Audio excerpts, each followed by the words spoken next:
कल मैंने जो है वो स्टार्ट किया हुआ था effect of magnetic field on atomic orbit, उसका कुछ हिस्सा हमने कर लिया था। इसका लेक्चर नंबर क्या है?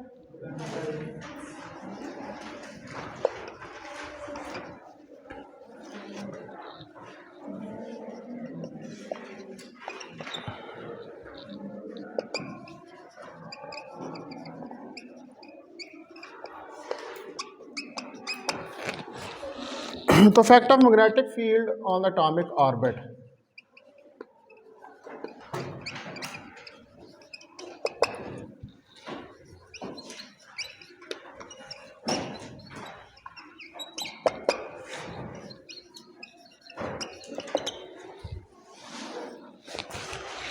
ये हमने स्टार्ट किया था और आई थिंक सो के मैंने मैग्नेटिक डाइपोल मोमेंट की वैल्यू कैलकुलेट की थी। ठीक है, ये मैंने लिखा था कि m जो है that is equal to -1/2 EVR Z unit vector. इसके ऊपर लेक्चर जो है वो एंड किया था। तो इसको हम कह लेते हैं कि ये कोई इक्वेशन नंबर 1 है हमारे पास। तो अब जब हम किसी मैग्नेटिक डाइपोल को एक्सटर्नल मैग्नेटिक फील्ड में पुट करते हैं तो उस मैग्नेटिक डाइपोल के ऊपर टार्क जो है वो एक्ट करता है। When we put the magnetic dipole into the external magnetic field, a torque will act on that magnetic dipole.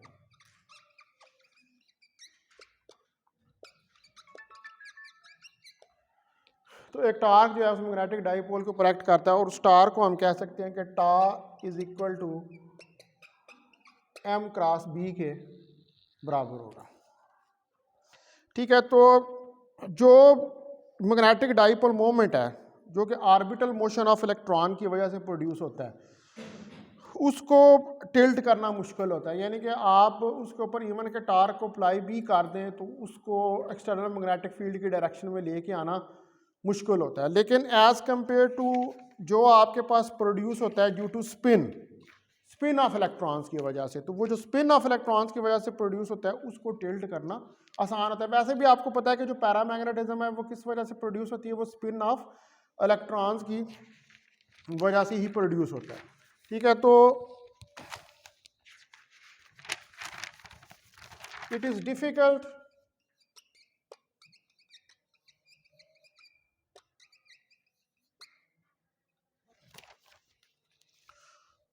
to tilt the magnetic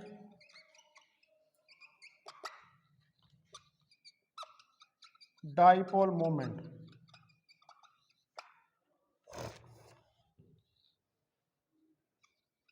produced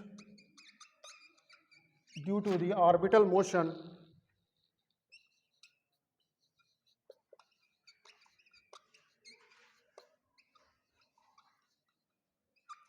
of electrons।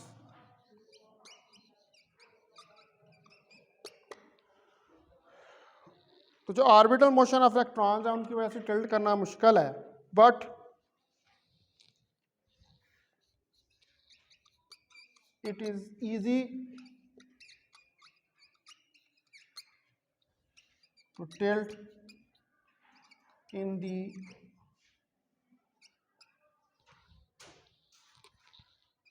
the case of spin motion of electrons।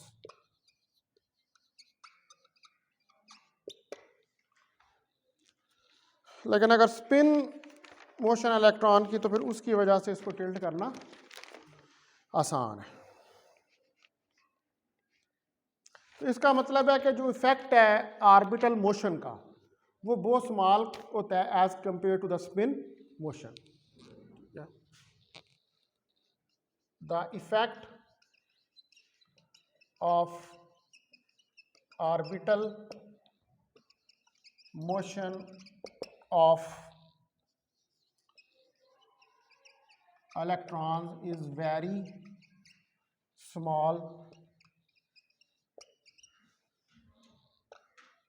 as compared to the spin motion.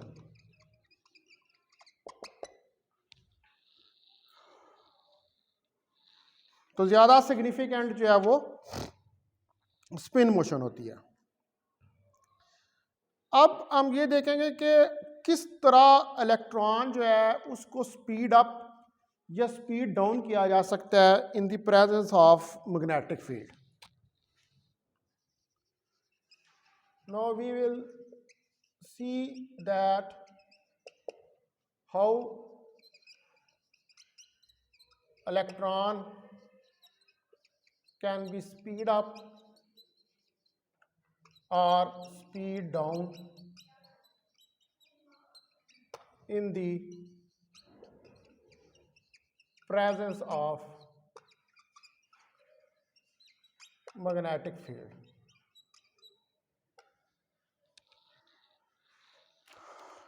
कैसे आप उसको speed up यानी कि electron की speed ज़्यादा या कम। अब ऐसे बेसिकली तो मैग्नेटिक फोर्स क्या होती है, डिफ्लेक्टिंग फोर्स होती है, यानी कि वो डिफ्लेक्ट करती है इलेक्ट्रॉन को।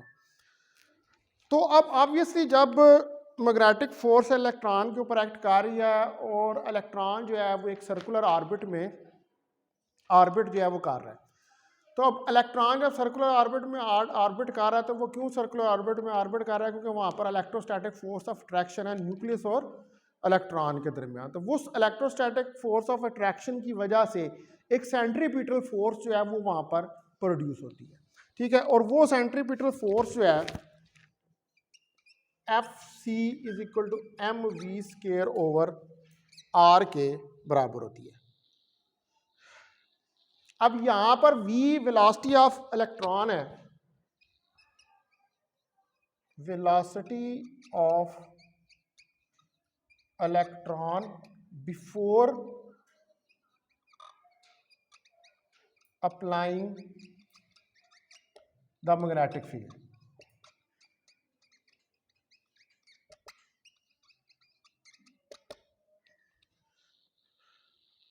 तो ये v वो वेलोसिटी इलेक्ट्रॉन की जो आपने मैग्नेटिक फील्ड अभी नहीं अप्लाई किया हुआ तो उस वक्त इसको कह देंगे इक्वेशन नंबर 1 है।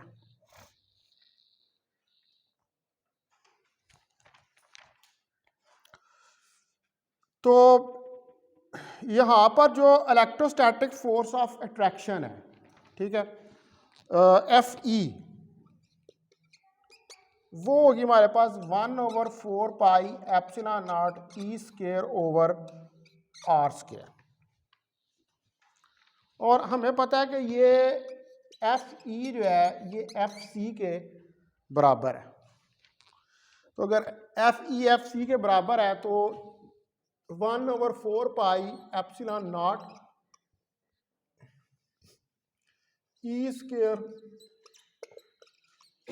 mv²/r के बराबर आ जाएगा।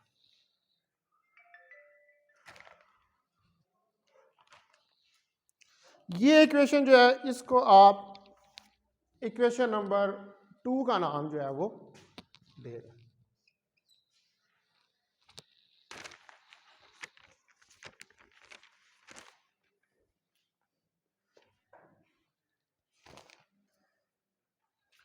अब अगर आप मैग्नेटिक फील्ड जो है उसको अप्लाई कर देते हैं, ठीक है, यानी कि इसके ऊपर एक्सटर्नल मैग्नेटिक फील्ड जो है वो रख देते हैं।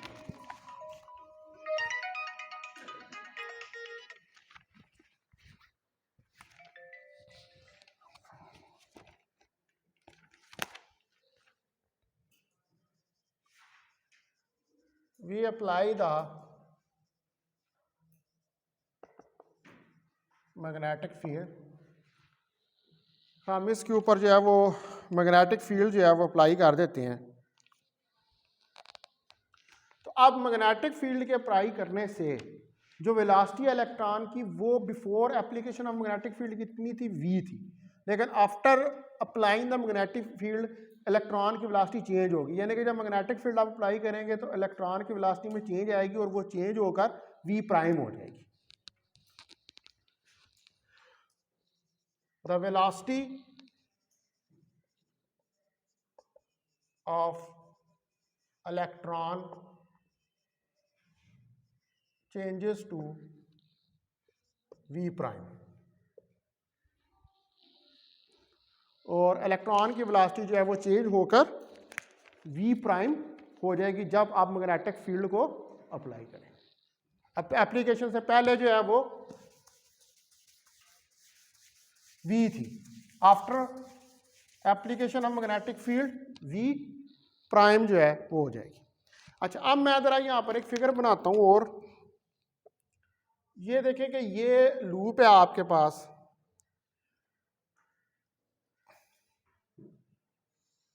ये हमारे पास z डायरेक्शन है, इस तरफ ये एक्सटर्नल मैग्नेटिक फील्ड आपने अप्लाई किया हुआ है, और ये इलेक्ट्रॉन की वेलोसिटी v प्राइम है after the application of magnetic field.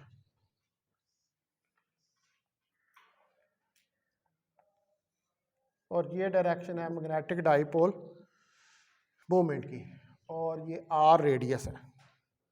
तो यहाँ पर हम कहते हैं कि v prime is greater than v, we suppose that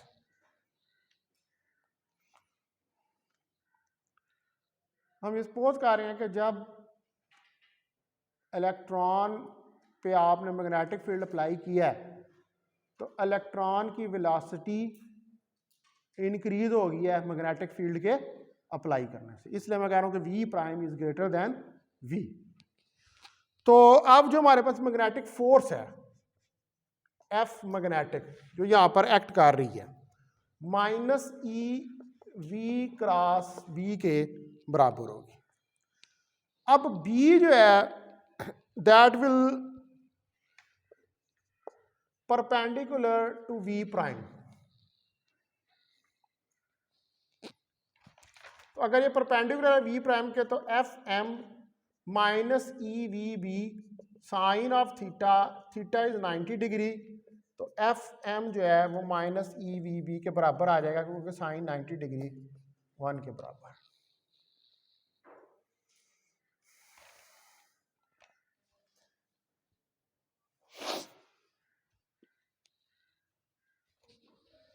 अच्छा, अब जो ये इसके सेंटर की तरफ जो फोर्स एक्ट कर रही है वो कौन सी होगी, सेंट्रीपिटल। सेंट्रीपिटल फोर्स जो हमेशा सेंटर की तरफ एक्ट करती है। ये एफ एम हमारे पास आ गई माइनस ई वी बी, ठीक है। तो अब अगर आप F E plus F M, अब दो फोर्सेज होगी, इलेक्ट्रिक फोर्स और मैग्नेटिक फोर्स। चार्ज है ना, तो चार्ज इस जगह पर वहां पर इलेक्ट्रिक फोर्स तो होगी, is equal to m v prime का स्क्वायर ओवर आर। तो यहां पर आ जाएगा 1/4 pi epsilon naught q over r square plus e v B. अच्छा, अब ये जो एफ एम यहां पर हम यूज कर रहे हैं, ये वो एफ एम है जिसके अंदर इंक्रीज वेलोसिटी आ रही है, यानी कि आपने मैग्नेटिक फील्ड जो है उसको अप्लाई किया। तो इधर भी आप बेशक इसको V प्राइम कह लें, इधर भी इसको V प्राइम कह लें। तो that will be equal to m v prime over. अब आप कह रहे होंगे कि ये माइनस का साइन कहाँ गया, माइनस का साइन तो सिर्फ इस वजह से कि वो इलेक्ट्रॉन है, ठीक है, तो उसको यहां पर आगे लगाने की जरूरत नहीं है, वो कंफर्म है कि दैट इज ए इलेक्ट्रॉन। अब यहां से e v prime B, e v prime B की मैं वैल्यू निकालूं तो एम वी प्राइम का square over r minus 1/4 pi epsilon naught q over r square.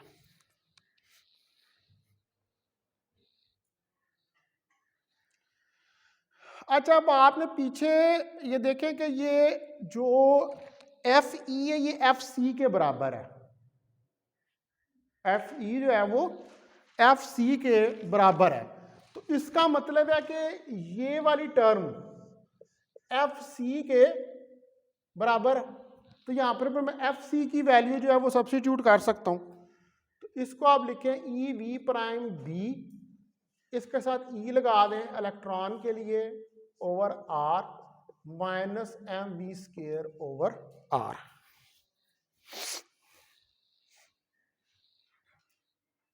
ठीक है, मैंने वो सेंट्रीपिटल फोर्स की वैल्यू सब्स्टिट्यूट कर दी है। नाउ अब यहां से आप एम ई ओवर आर को कॉमन निकाल सकते हैं। तो e v prime B is equal to m e over r into v prime का स्क्वायर माइनस वी का स्क्वायर। ठीक है, now you will open it by the formula of A square minus b square. E v prime B m e over r into v prime plus v prime minus we.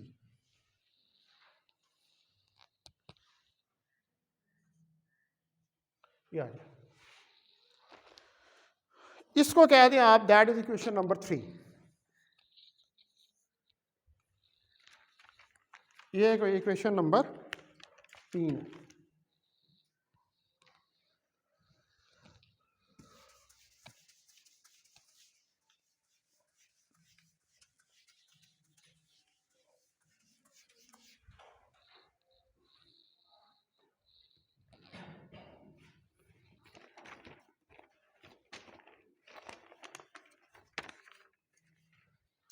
अब यहां पर आपने ये ज्यूम किया हुआ है कि वी प्राइम जो है वो ग्रेटर देन वी है।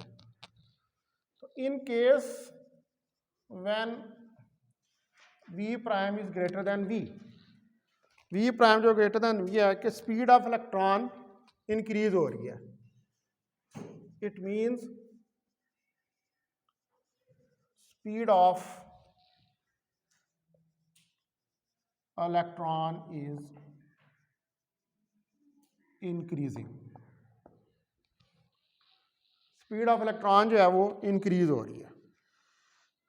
तो अगर मैं ये कहूं कि यहां पर वी प्राइम इक्वलेंट है वी के और डेल्टा वी जो है ये बराबर है वी प्राइम माइनस वी के, तो हम ये कह सकते हैं अगर वी प्राइम वी के इक्वलेंट है तो वी प्राइम प्लस वी, ये एवरेज ले सकते हैं, तो ये आ जाएगी हमारे पास 2v प्राइम।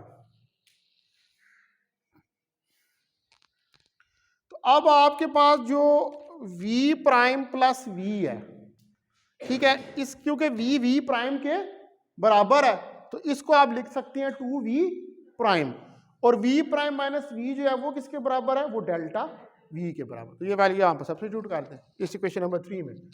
तो e v prime b m e over r into 2v prime into delta v।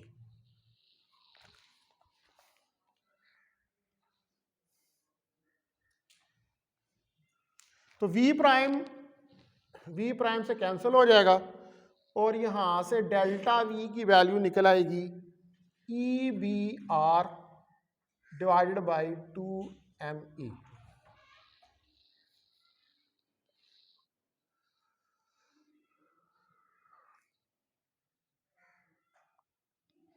अब जो चेंज इन m है वो जो पीछे हमने मैग्नेटिक डाइपोल मोमेंट की वैल्यू निकाली थी, तो चेंज इन m जो है द चेंज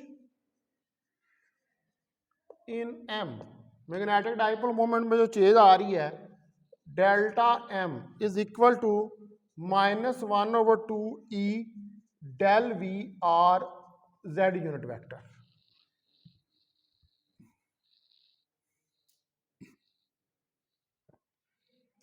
ठीक है जी, now substitute the value of delta v here. तो यहाँ पर डेल्टा v की वैल्यू जो है उसको सब्स्टिट्यूट कर दें, तो delta m is equal to -1/2e r e B r divide by 2 me z unit vector.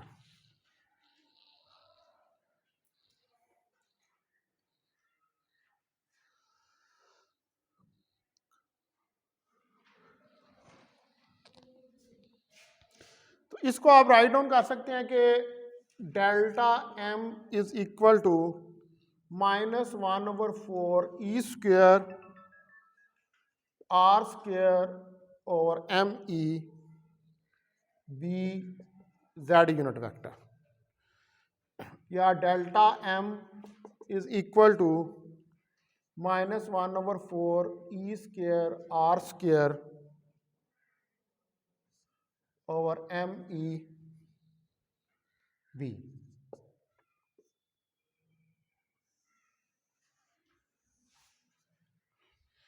ये आपके पास जो है मैग्नेटिक डाइपोल मोमेंट की वैल्यू जो है वो निकल आए। तो अब जो मैग्नेटिक डाइपोल मोमेंट है ये चेंज हो रहा है। आपने क्या कैलकुलेट किया यहाँ पर? Delta m, change in magnetic dipole moment. तो ये जो मैग्नेटिक डाइपोल मोमेंट में चेंज आ रही है ये अपोजिट डायरेक्शन है किसकी? Of the applied magnetic field. ठीक है, उस अप्लाइड मैग्नेटिक फील्ड की आप देख सकते हैं ना कि ये b इस तरफ है और ये डाइपोल मोमेंट जो है वो नीचे की तरफ एक्ट कर रहा है। तो the change of dipole moment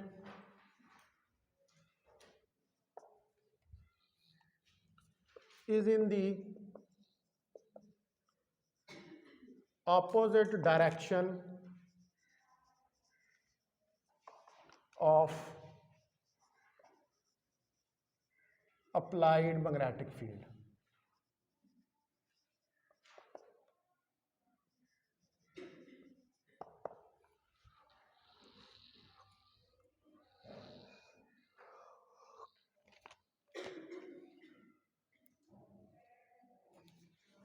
तो जब मैग्नेटिक डाइपोल मोमेंट जो है वो अपोजिट डायरेक्शन में अप्लाइड मैग्नेटिक फील्ड के, तो कौन सा केस होता है?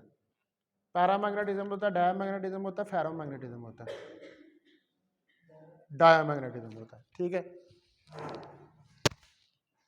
सो दिस इज द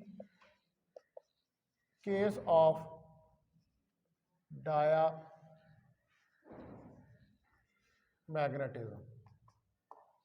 तो लिहाजा ये जो है what is this is the case of diamagnetism, क्योंकि ये अपोजिट डायरेक्शन में है।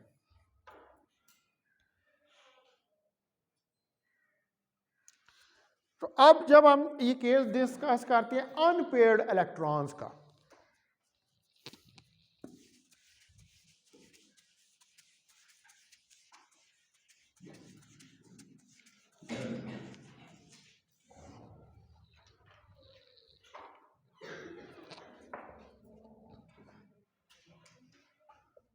in the case of unpaired electrons, अगर अनपेयर्ड इलेक्ट्रॉन्स हैं उसका केस हो इन एटम,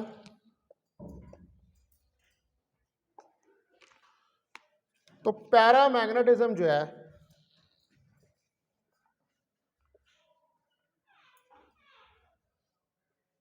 डोमिनेट्स। तो पैरामैग्नेटिज्म डोमिनेट है। अनपेयर्ड का मतलब है कि ऑड नंबर ऑफ इलेक्ट्रॉन्स है। तो ऑड नंबर ऑफ इलेक्ट्रॉन्स की वजह से स्पिन्स जो हैं वो आपस में कैंसल आउट नहीं होती, और वो जब कैंसल आउट नहीं होती तो आपके पास जो मैग्नेटिक डाइपोल मोमेंट है वो अलाइन हो जाता है in the direction of external magnetic field. तो अनपेयर्ड इलेक्ट्रॉन्स हो तो फिर जो है वो पैरामैग्नेट डोमिनेट करता है। लेकिन अगर but if we have even number of electrons,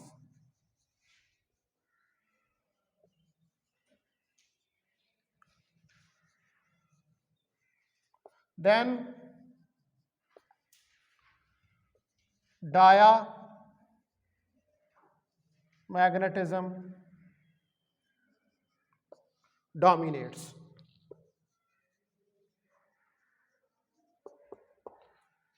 तो फिर डायामैग्नेटिज्म जो है वो डोमिनेट करता है।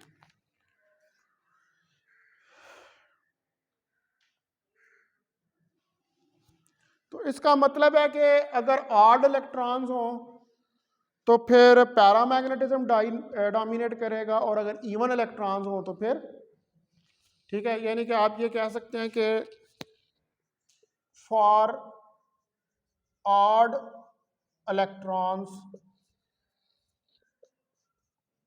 Paramagnetism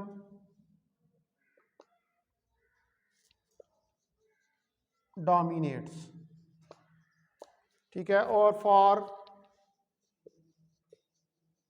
even electrons diamagnetism dominates।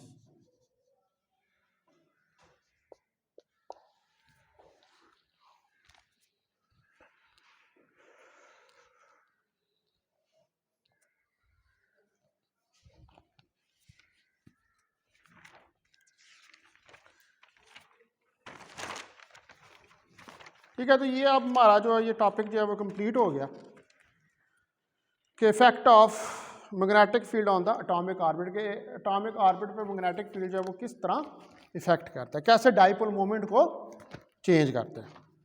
No आगे अब हमने जो नेक्स्ट स्टडी करना है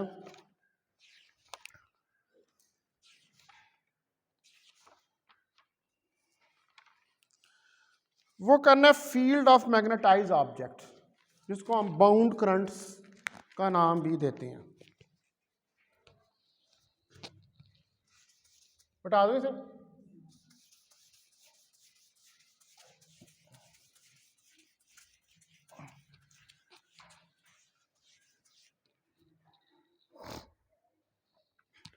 तो इसमें पहले मैग्नेटाइजेशन की डेफिनेशन हम एक दफा फिर देख लें।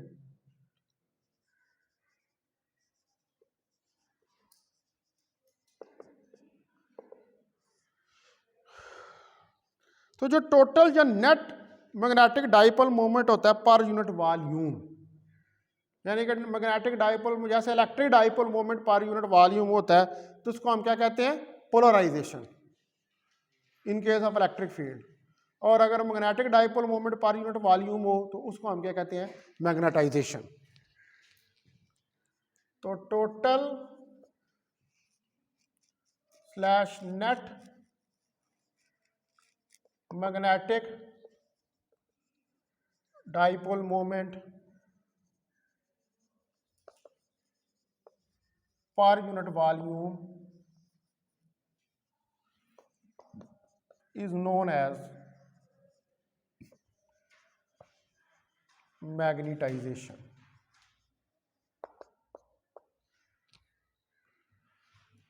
तो इसको हम मैग्नेटाइजेशन का नाम देते हैं। ठीक है, यानी कि आप कह सकते हैं कि एम छोटा per unit volume,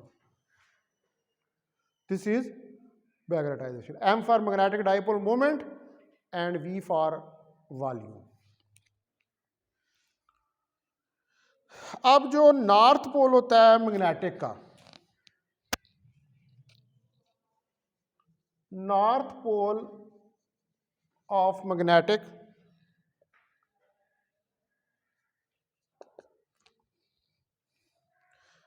attract the paramagnetic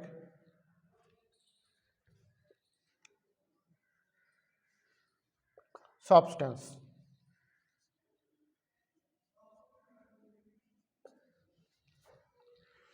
north pole जो वो पैरामैग्नेटिक सब्सटेंस को अट्रैक्ट करता है और डायामैग्नेटिक को ये रिपेल करता है,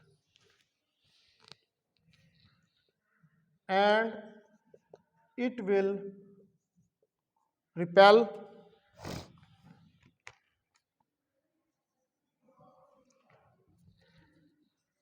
द डायामैग्नेटिक,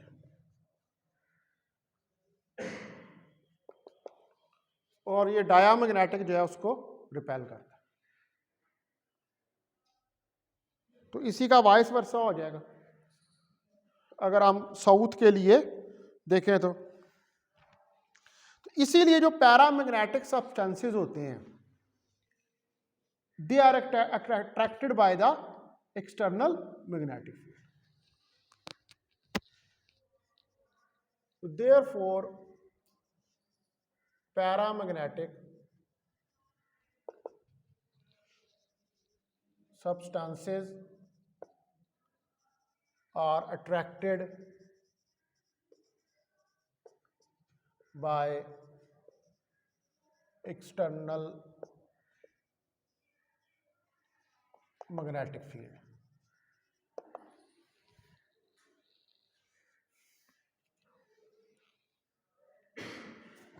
और जो पैरामैग्नेटिक सब्सटेंसेस होते हैं ये क्या होते हैं, ये रिपेल होते हैं बाय एक्सटर्नल मैग्नेटिक फील्ड।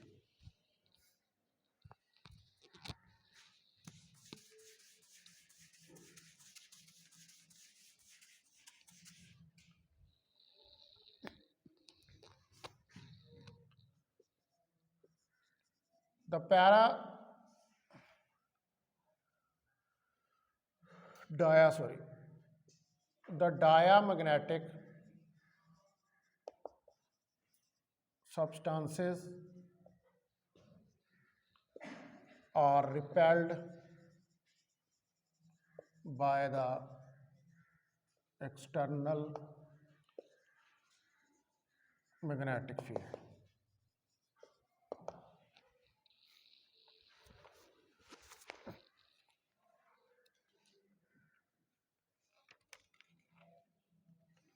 अब ये जो मैग्नेटाइजेशन है,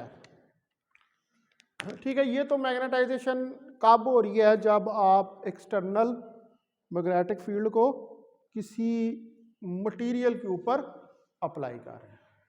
और वो मैग्नेटाइजेशन किस चीज़ पर डिपेंड करती है, वो मैग्नेटाइजेशन इस चीज़ के ऊपर डिपेंड करती है जो आपके मैग्नेटिक डाइपोल मोमेंट्स हैं, क्या वो एक्सटर्नल फील्ड की डायरेक्शन में अलाइन हो रहे हैं या वो एक्सटर्नल फील्ड की डायरेक्शन में अलाइन नहीं हो रहे।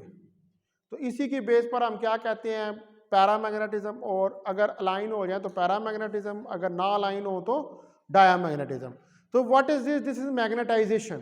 तो मैग्नेटाइजेशन कब होती है, मैग्नेटाइजेशन तब होती है जब आप उस मटेरियल के ऊपर एक एक्सटर्नल मैग्नेटिक फील्ड को अप्लाई करते हैं। फिर उस मैग्नेटाइजेशन के नतीजे में ये मैग्नेटिक प्रॉपर्टीज होती हैं मटेरियल की, उस मैग्नेटाइजेशन के नतीजे में फिर आप आगे से डिफाइन करते हैं कि ये मटेरियल पैरामैग्नेटिक है, ये मटेरियल डायामैग्नेटिक है, या ये मटेरियल जो है वो फेरोमैग्नेटिक है। तो ये तीनों केस किसके हैं, मैग्नेटाइजेशन के। अब ऑब्वियसली जहां पर मैग्नेटिक डाइपोल मोमेंट्स जो हैं वो अपने आप को अलाइन कर रहे हैं या डी अलाइन कर रहे हैं इन the presence of external magnetic field, तो अब उस सब्सटेंस का, एक तो आपने मैग्नेटिक फील्ड अप्लाई किया हुआ है, अब उस सब्सटेंस के अंदर भी जो मैग्नेटाइजेशन हो रही है, उस मैग्नेटाइजेशन की वजह से एक मैग्नेटिक फील्ड जो है वो प्रोड्यूस होगा। उसके अंदर जो हो रहा है, एक्सटर्नल को आप छोड़ दें, एक्सटर्नल तो कहते हैं मैग्नेटिक डाइपोल जो है उसकी में हो गया। अब वो जो लाइन हो रहे हैं ये नहीं हो रहे हैं, उनकी वजह से भी तो मैग्नेटिक फील्ड है, वो मैग्नेटिक फील्ड जो है अब उसकी वैल्यू हमने कैलकुलेट की। ठीक है, तो the field of magnetised object, अब जो ऑब्जेक्ट जो है वो मैग्नेटाइज्ड हो गया है उसकी वजह से कितना फील्ड जो है वो प्रोड्यूस हो रहा है। और अब ये फील्ड जो प्रोड्यूस होगा, ठीक है, इनको हम नाम देते हैं, एक जो होता है चार्ज जब फ्लो कर रहा होता है तो हम कहते हैं इलेक्ट्रिक करंट फ्लो कर रही है। अब एक करंट जो है वो इस मैग्नेटाइजेशन के नतीजे में भी मटेरियल के अंदर फ्लो करती है। जिसको हम कहते हैं बाउंड करंट। ठीक है, एक तो वैसे कर रही है ना, फ्लो कर रही है इलेक्ट्रिक करंट, एक अब जब मैग्नेटाइजेशन हुई है तो उस मैग्नेटाइजेशन के नतीजे में भी मटेरियल में से करंट जो है वो पास करेगी, और उस करंट को हम बाउंड करंट का नाम देते हैं। यानी कि ये जो फील्ड होता है मैग्नेटाइज ऑब्जेक्ट का, इस फील्ड की वजह से बाउंड करंट्स जो है वो प्रोड्यूस होती है।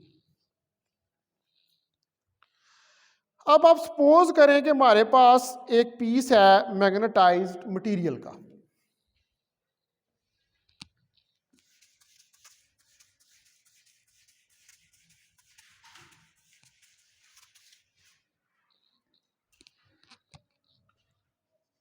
suppose that we have a piece of magnetised material, एक पीस आपके पास मैग्नेटाइज इसको कर दिया गया है, इस मटेरियल को हैविंग मैग्नेटाइजेशन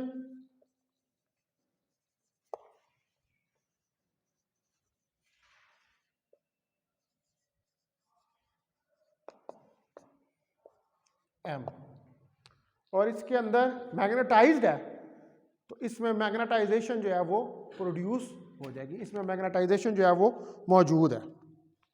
अब हम फील्ड कैलकुलेट करना चाहते हैं, we want to calculate the field due to this magnetized material. तो हम फील्ड जो है उसको कैलकुलेट करना चाहते हैं इस मैग्नेटाइज्ड मटेरियल के लिए।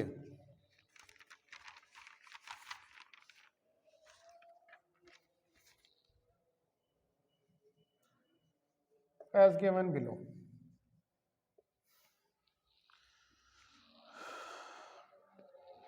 अब जो वेक्टर मैग्नेटिक वेक्टर पोटेंशियल होता है due to tiny magnetic dipole, ठीक है, the magnetic vector potential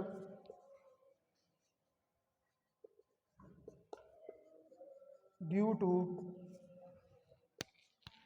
tiny dipole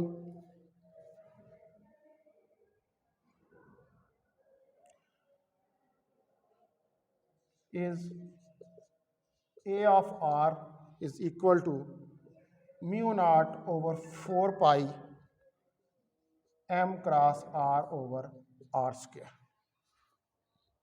इसको कोई इक्वेशन नंबर 1 का नाम दे दें।